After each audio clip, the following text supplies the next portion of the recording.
tout le monde et bienvenue dans cette nouvelle vidéo. Alors aujourd'hui, je vais vous présenter mon book haul du mois de juillet qui est quand même assez conséquent puisque je vais vous présenter 10 livres.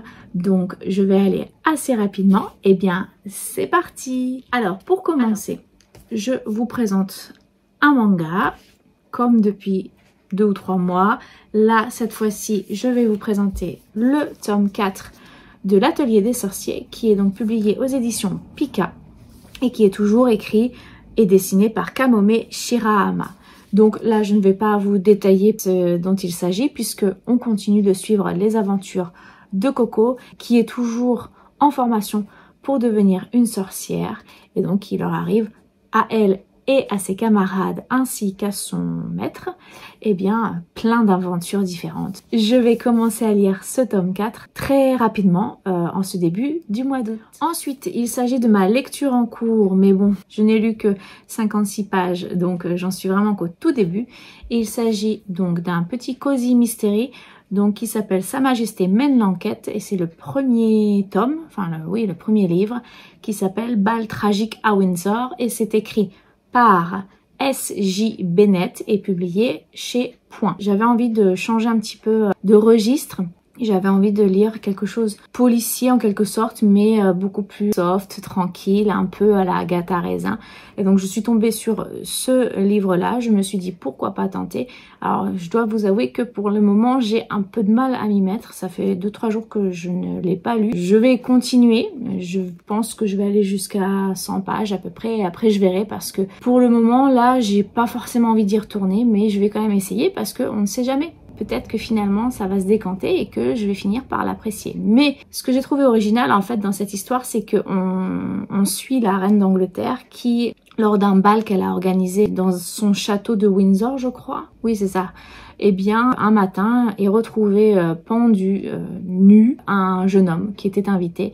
Et donc du coup, la reine d'Angleterre, décider de mener un peu son enquête à l'aide de certaines personnes de son personnel. Enfin bon, voilà, je n'en sais pas plus. J'ai commencé à le lire, j'étais dans une salle d'attente pour un rendez-vous médical et il y avait du bruit tout autour, donc j'avais eu quand même pas mal de mal à me concentrer. Donc peut-être que c'est pour ça, mais pour le moment, je suis pas hyper emballée par cette lecture. Donc à voir, de toute façon je vous en parlerai, même si je l'abandonne, je vous expliquerai pourquoi. Ensuite, je continue une saga, donc là cette fois-ci de fantasy jeunesse. Et donc il s'agit du 4e tome des Gardiens des Cités Perdues, écrit par Shannon Messenger et publié chez PKJ.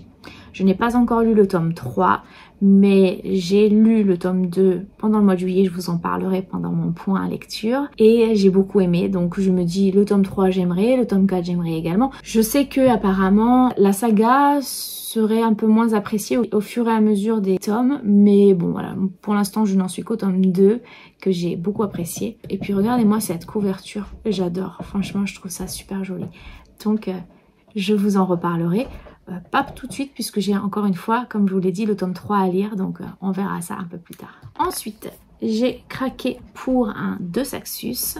Il s'agit des Loups Dorés qui a été écrit par Roshani Chokshi. Cette histoire se passe à Paris en 1889. Pendant l'exposition universelle, on va suivre Séverin Montagnier Alary qui est un chasseur de trésors et qui est contraint de partir à la recherche d'un certain artefact pour pouvoir, si j'ai bien compris, récupérer par la suite son héritage qu'il aurait perdu. Je ne sais pas comment. Et donc, afin de partir à la recherche de cet artefact, peut-être qu'il est magique d'ailleurs, je ne sais pas, on verra. Il s'entoure de personnes toutes différentes les unes des autres. Ça a l'air d'être une équipe vraiment très éclectique en fait de personnages, donc je ne sais pas trop ce que ça va donner. Je n'ai pas lu de revue dessus. Je suis pas sûre que ce sera dans mes prochaines lectures. En tout cas, j'adore la couverture et ça m'a l'air quand même assez sympa. Ensuite, j'ai acheté chez Castelmore dans leur collection Big Bang un gros bébé qui s'appelle Jade Fire Gold, qui est écrit par Jun C.L. Tan. C'est une bonne brique qui fait un petit peu plus de 600 pages. Dans cette histoire, on suit Anne et Altan, donc 2 personnages. Anne, elle est toute seule, elle n'a pas de passé, elle n'a pas de famille. Et Altan, lui, c'est un héritier qui a perdu son royaume, ou je ne sais pas exactement, ouais, son avenir, on ne sait pas plus. Et en fait, quand ils vont se rencontrer, ils vont se rendre compte que l'un et l'autre peuvent s'aider. Pour Altan, Anne peut l'aider à reconquérir son trône. Et pour Anne, cette collaboration va peut-être lui permettre d'enfin connaître son passé. Ça a l'air assez intéressant. En plus, Anne a apparemment des pouvoirs magiques. Elle a besoin d'apprendre à les contrôler. Je n'en sais pas plus. En tout cas, ça m'a l'air vraiment intéressant. Celui-là, il me tente. Et donc, ah oui, bah tiens, voilà, je peux vous lire ce qui est écrit sur la couverture. Elle ne peut échapper à sa destinée, il ne vit que pour se venger. Ensuite, j'ai acheté un livre qui a fait énormément parler de lui, que d'ailleurs j'ai vu à Cultura que en version hardback. Moi, j'apprécie pas forcément les hardbacks. En tout cas, tous les autres livres que j'ai dans la même collection sont en paperback. Donc du coup, j'ai attendu de le trouver et bizarrement, j'ai eu plus de mal à trouver le paperback que le hardback. Vous savez, le hardback, c'est le toc-toc, les couvertures en toc-toc. Donc, j'ai enfin trouvé Vespertine, écrit par Margaret Rogerson et publié toujours chez Castelmore dans leur collection Big Bang. Il s'agit d'un one-shot. Margaret Rogerson est habituée à écrire des one-shots. J'ai lu Sorcery of Thorns d'elle. J'ai dans ma palle Enchantment of Ravens. Et donc, celui-ci, c'est donc son dernier. Je crois qu'on suit donc ce personnage principal, oui, je crois, c'est sûr, Artemisia, qui fait partie des Sœurs Grises, qui est chargée d'aider, je crois, les défunts à passer dans l'autre monde, enfin je ne sais pas exactement. Et elle se retrouve à faire équipe avec un esprit qu'elle a dû invoquer pour se protéger, peut-être, je suis désolée si mon résumé est un peu bancal. On suit ces deux personnages dans leur histoire. Je ne sais pas trop ce que ça va donner. Encore une fois, mon résumé est absolument nul. Et puis la couverture, encore une fois, franchement, j'adore. Les dessins sont magnifiques. Je sais qu'on n'achète pas forcément un livre pour sa couverture, mais ça y contribue fortement quand même. Ensuite, j'ai acheté chez PKJ le premier tome de Merciful Crows, qui est écrit par Margaret Owen.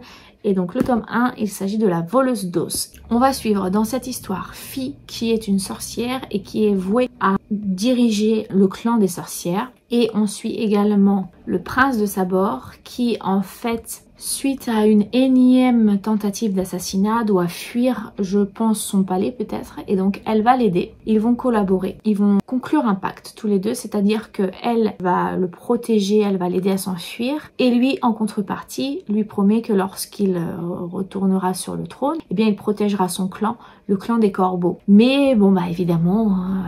ils vont avoir plein d'obstacles sur leur chemin, ils vont avoir plein de choses à dévier, etc. Des méchants, des ennemis, enfin, bon, voilà. Il y a plein de choses qui vont se passer. Je ne sais pas si c'est une duologie ou une trilogie. Ça m'avait l'air assez intéressant. Il n'a pas l'air si long que ça. Il fait 420 pages. Ensuite, j'ai commandé chez Bookmark le premier tome de la saga Le Royaume du Nord. Le premier tome, ça s'appelle La Princesse étrangère et c'est écrit par Virginie Descamps, je ne sais pas. Là encore, hein, qu'est-ce qu'ils sont beaux. On va suivre la princesse Eugénie qui a été élevée un petit peu dans l'ombre de sa fratrie, j'imagine, puisque elle n'est pas l'aînée. Mais pour entretenir un climat de paix entre deux royaumes un peu ennemis, elle est envoyée en tant qu'émissaire dans ce royaume et elle se retrouve du coup confrontée à la vie dans ce royaume, au complot, aux jalousies, etc. Et donc il faut qu'elle s'adapte un petit peu à tout ça. La princesse Eugénie doit à un moment donné se marier avec, je pense, le prince ou le roi du royaume ennemi dans lequel elle a été envoyée en tant qu'émissaire. Son époux donc est assez intransigeant, assez froid et donc il va falloir qu'elle arrive à s'endurcir pour pouvoir survivre dans ce royaume. Donc je ne sais pas, mais vraiment il m'a l'air très sympa, très intéressant et j'ai hâte de lire ce roman. Il m'en reste deux, donc le suivant, il s'agit d'une intégrale publiée chez Brajlon et il s'agit de l'intégrale de Prince Captif, écrit par C.S. Pacat. Je sais qu'il ne fait pas l'unanimité parmi les lecteurs parce que il est apparemment assez difficile à lire, surtout le premier tome avec beaucoup de choses très gore, très dures, notamment des histoires de viol, d'esclavage, etc. Donc je ne sais pas du tout si je l'apprécierai, mais j'en ai tellement entendu parler que je me dis j'ai envie de me faire ma propre idée sur cette histoire. Et donc on suit, je crois, le prince d'un royaume qui a été vendu, je crois, par son frère au royaume ennemi en tant qu'esclave. Le roi ou le prince de ce royaume ennemi fait de cet homme son objet sexuel, voire plus. Enfin, je ne sais pas trop exactement ce qu'il en est de cette histoire. La seule chose dont je me souviens, c'est que donc ce prince captif, ce prince esclave, doit tout faire pour que l'autre ne découvre pas sa véritable identité, puisque sinon il risque la mort. Enfin bon, bref, je n'en sais pas plus. Je ne sais pas si je vais aimer, mais je me suis dit qu'il faut que je lise pour en avoir vraiment une idée précise et pouvoir me faire mon propre avis. Donc je vous en reparlerai. Et pour terminer, j'ai enfin acheté, et je l'ai trouvé surtout parce que j'étais en vacances lorsqu'il est sorti et j'avais vraiment peur de ne plus le trouver parce que quand j'allais voir sur le site de la Fnac, il disait qu'il était en rupture de stock et finalement là où j'habite au Cultura, eh bien il y en avait, donc je l'ai pris tout de suite, je n'ai pas hésité une seule seconde. Et là aussi il s'agit d'une bricasse, il s'agit d'un De Saxus, c'est un deuxième tome, donc je pense que vous avez peut-être une idée de quoi il s'agit. C'est donc le deuxième tome d'un de mes coups de cœur de l'année dernière. Et donc il s'agit du tome 2 du sang et la cendre. Et donc là, ça s'appelle Un royaume de chair et de feu, écrit par Jennifer L. Armentrout aux éditions De Saxus. Là, vous voyez,